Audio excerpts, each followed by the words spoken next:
थोड़ी सी चर्चा यहाँ पे ड्यूक्स बॉल की कर लेते हैं। जैसे सब कॉन्टिनेंट में खासकर इंडिया में SG का बॉल यूज होता है रेड बॉल क्रिकेट में, यानी कि जो सब कॉन्टिनेंट की कंडीशन होती है आउटफील्ड थोड़ी हार्ड रहती है, सरफेसेस थोड़ा हार्ड रहते हैं, थोड़ा डस्टी रहते हैं, यानी कि एक रफ एंड टफ कंडीशन वाला बॉल चाहिए, तो हम टेस्ट क्रिकेट में इंडिया में SG का बॉल यूज करते हैं। सिमिलरली ऑस्ट्रेलिया न्यूजीलैंड में कुकाबूरा का बॉल यूज होता है और इंग्लैंड में ड्यूक्स का बॉल यूज होता है और ड्यूक्स का बॉल इंग्लैंड में काफी टाइम से यूज किया जा रहा है। आपको याद होगा, अगर नहीं होगा तो मैं याद दिला दूं कि 3-4 साल पहले की बात है, ड्यूक्स बॉल की इंग्लैंड में बहुत ज्यादा तारीफ की जाती थी कि ड्यूक्स बॉल अपनी शाइन जल्दी लूज नहीं करता, ड्यूक्स बॉल लंबे समय तक हार्ड रहता है, जल्दी सॉफ्ट नहीं होता और गेंदबाज के लिए through out the 80 over period of the ball अच्छी खासी हेल्प रहती है। लेकिन अभी एक आधे साल से क्या हो रहा है, मैं बहुत बार सुन लिया कि 8-10 ओवर हो रहे हैं और बॉलिंग टीम ड्यूक्स बॉल से हैप्पी नहीं है। ड्यूक्स बॉल शेप लूजन कर रहा है, ड्यूक्स बॉल थोड़ा सॉफ्ट हो रहा है, बहुत जल्दी सॉफ्ट हो रहा है, आउट ऑफ शेप जा रहा है। ये चीज नहीं हो सकती, दिस कांट हैपन। आज दूसरे दिन लॉर्ड्स के खेल में सिर्फ और सिर्फ 75 ओवर हुए, पूरे दिन में 90 ओवर तो नहीं होते, बहुत बार 80-85, मतलब 15 ओवर तुम कम कर रहे हो पूरे दिन में। ऐसे टेस्ट क्रिकेट को सरवाइव करोगे तुम? पूरा हाउसफुल लोग देख रहे हैं, टीवी पे लोग देख रहे हैं, बेवजह के एक तो ड्रिंक्स ब्रेक हर घंटे में होते हैं, जस्टिफाइड है भाई, ऊपर से कभी पार इंजरीज के ब्रेक होते हैं, क्रिकेट थिंग्स हैपन, बट फिर बॉल के चक्कर में हर एक आधे एक घंटे में वो बॉल को पास किया जा रहा है, बॉल नहीं निकल रहा, बॉल चेंज हो रहा है, स्वैप हो रहा है, ये सब this is not good advertisement for Test cricket. तो ड्यूक्स को ये हरकतें सही करनी पड़ेगी, वरना इंग्लैंड क्रिकेट को सोचना पड़ेगा कि ड्यूक्स के अलावा क्या हम कुकुबुरा पे शिफ्ट हो सकते हैं। आई थिंक ड्यूक्स के साथ काम करके फिर से गेंद को एक लॉन्ग लास्टिंग बॉल बनाया जा सकता है। और दूसरी बात, थोड़ा फील्डिंग टीम को भी ना आजकल थोड़ा ऑब्सेशन हो गया, उनको लगता है कि अगर ये बॉल है तो ये 80 ओवर तक पूरी एक ही शेप में रहेगा, इसको 80 ओवर तक इसके धागे नहीं हिलनी चाहिए, इसकी सीम नहीं हिलनी चाहिए, हल्का फुल्का लेदर ऑफ नहीं होना चाहिए। ऐसा नहीं हो सकता यार, बॉल बिल्कुल परफेक्ट नहीं रहेगा। और खासकर कब, जब सुबह के 10 ओवर इस बॉल से बुमराह लिटरली लीथल था, अनप्लेबल था, इस बॉल से हमें विकेट मिल रहे थे, इस बॉल से हमने इंग्लैंड के 3 विकेट निकाल लिए थे, हमने इंग्लैंड को ऑलरेडी बैकफुट पे डाल दिया था, तब जाके तुम बॉल को चेंज करा रहे हो। तो ये थोड़ा कैप्टनसी का भी यहाँ पे रोल है और थोड़ा टीम मैनेजमेंट, और ये थोड़ा सोचना चाहिए कि भाई जिस बॉल से तुम्हारे लिए हरकत हो रही है उस बॉल को तुम चेंज क्यों कर रहे हो। बाकी मैच की बात करूं तो देखिए दोस्तों, जोफ्रा आर्चर की 4 साल के बाद कमबैक थी और लिटरली 4 गेंदें भी नहीं लगी जोफ्रा आर्चर को विकेट निकालने के लिए। एंड आई विल से ये मैच बिल्कुल बैलेंस में, मैं थोड़ा सा इंग्लैंड को यहाँ पे फेवर करना चाहूंगा, सिंपली एंड सिंपली बिकॉज देखो 5वें दिन इंडिया बैटिंग करेगी।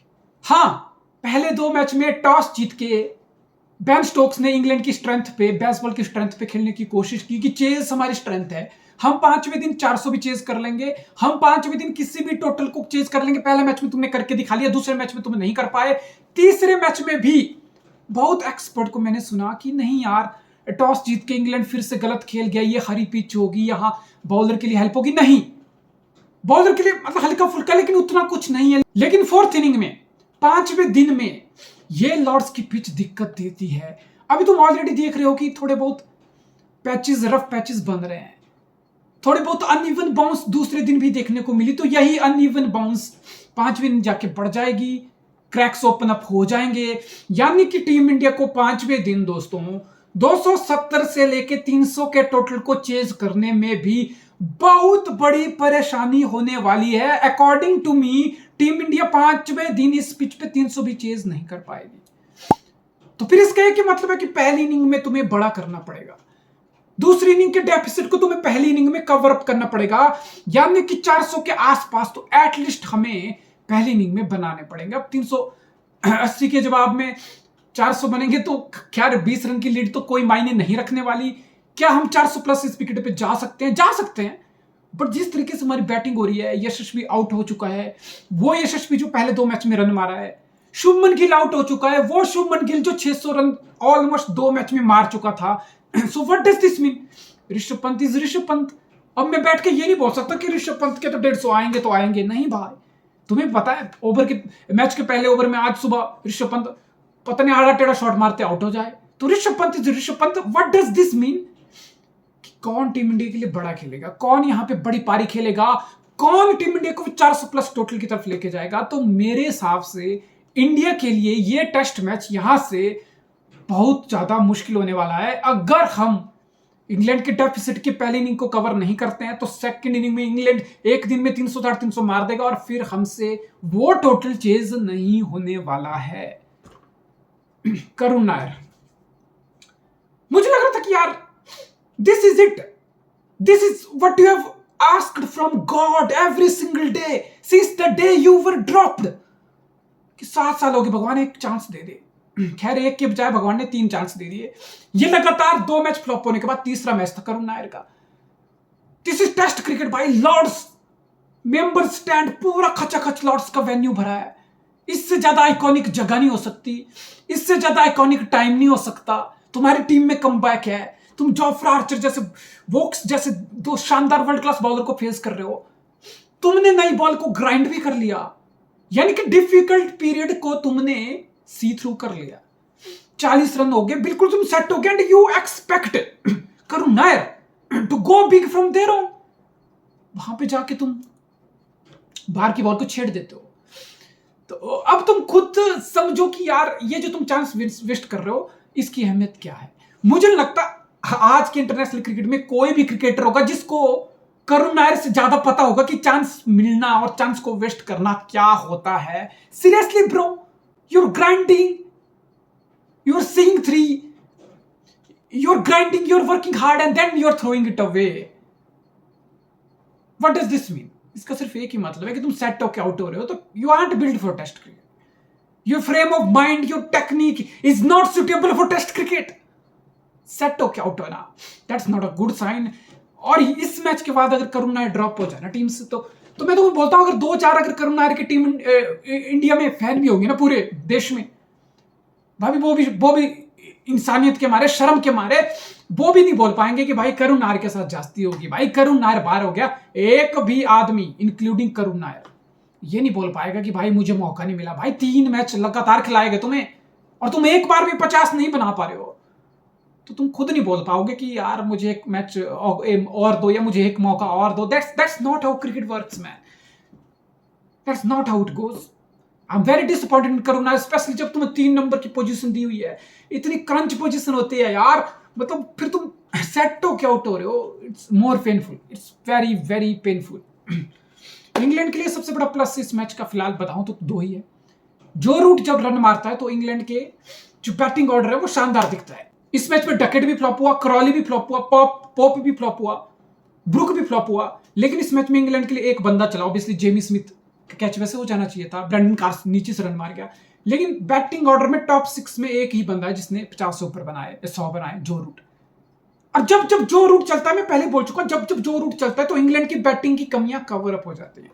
इंग्लैंड की बैटिंग अच्छी दिखती है, इंग्लैंड की बैटिंग एक शानदार निखर के आती है। कब? जब जो रूट के रन आते हैं, और जो रूट के रन आए इंग्लैंड 300 प्लस चला गया and somehow KL Rahul catch कर पाता, तो शायद ब्रेंडन कार्स को टेल से स्पोर्ट नहीं बनती, शायद ये जो 380 का स्कोर है 310-20 पे निपट जाता, तो बहुत मार्जिन होते हैं 50-60 रन के। Once again our fielding is letting us down. कितने कैच छोड़ दिए भाई, कार्स के भी लास्ट में 2-3 कैच छोड़ दिए। तो ये जो टीदलीप है हमारा फील्डिंग कोच, जो कि सैक हो गया था ऑब्वियसली बिकॉज हमें just in time for this series नया कोच नहीं मिला, तो टीदलीप को इस सीरीज के लिए ही वापस लाया गया, आगे वो टीम के साथ नहीं होगा। लेकिन ये अब मुझे समझ आ रही है इस बकचोद को हमने सैक क्यों किया। तुम्हें याद होगा कुछ T20 या ODI के टूर्नामेंट होते हैं तो ये बकचोद ड्रेसिंग रूम में PR करवाता है, HD कैमरे 4K कैमरे लगाता है अलग अलग एंगल से, तालियां बजवाता है, फील्डिंग मेडल ये, फील्डिंग मेडल ये फील्डिंग मेडल दूं मैं तुझे, फील्डिंग मेडल दूं। पहला मैच जो हमारे कितने कैच ड्रॉप किए, दूं मैं तुझे फील्डिंग मेडल, दूं तुझे, चाहिए तुझे फील्डिंग मेडल, पीछे डालता हूं तेरे फील्डिंग मेडल। चूतिया। जो रूट का कैच देखा वो करुण नायर वाला, देखा ना बेटे, देखियो और मैडल लेके पिछवाड़े में डाल दिया फिर अपना ball. Highest number of catches, most catches by any fielder in the history of Test cricket. Rahul Dravid के 210 कैचेस की लेगेसी को जो रूट पास कर चुके हैं, 211 catches. And what a way to break the record man, one heck of a catch. हो सकता था करुण नायर वहां से 100 मार लेता, because he was looking well settled, he was batting like a dream, unthreatened, unchallenged, unbeatable. All of sudden he nicks it, impossible grab, he took it. और हम regulation catch छिटक रहे हैं हमारे प्लेयर से। और फिर हम पहला मैच क्यों मारे थे, तुम्हें पता क्यों मारे थे? 150-200 रन पहली इनिंग में कैचेस की वजह से इंग्लैंड ज्यादा मार गया, वही मैच हार गया। और यहां पे ब्रेंडन कार्स 50 हो गए, जेमी स्मिथ के 50 हो गए, लिटरली 70-80 से 100 रन एक्स्ट्रा हो गए हमारी बकचोदी की वजह से। सिराज तो एफर्ट डाल रहा था, सिराज को तुम ब्लेम नहीं कर सकते हो, बुमराह 5 विकेट निकाल लिया। तो फिर तुम ये नहीं बोल सकते कि 380 कैसे बन गए भाई यार, बॉलर जान लगा रहे हैं यार। दूसरे मैच में हमने कैचेस पकड़े तो हम जीत गए। कैचेस विंस मैचेस, चाहे T20 आई हो, T10 हो, 2 ओवर के, मैं तो बोलता हूं सुपर ओवर का भी जो 1 ओवर का फॉर्मेट होता है ना, उसमें भी catches wins you matches. Super over में भी कैच आएगा, तुम छोड़ दोगे तो बैट्समैन 2 छक्के मार के मैच खत्म कर देगा। तो जब तक क्रिकेट खेला जाएगा ना बेटा, तब तक कैचेस विंस यू मैचेस चलता रहेगा। तो कैच छोड़ते रहोगे, मैच छूटते रहेंगे। इंडिया इस मैच में बिल्कुल बैकफुट पे है।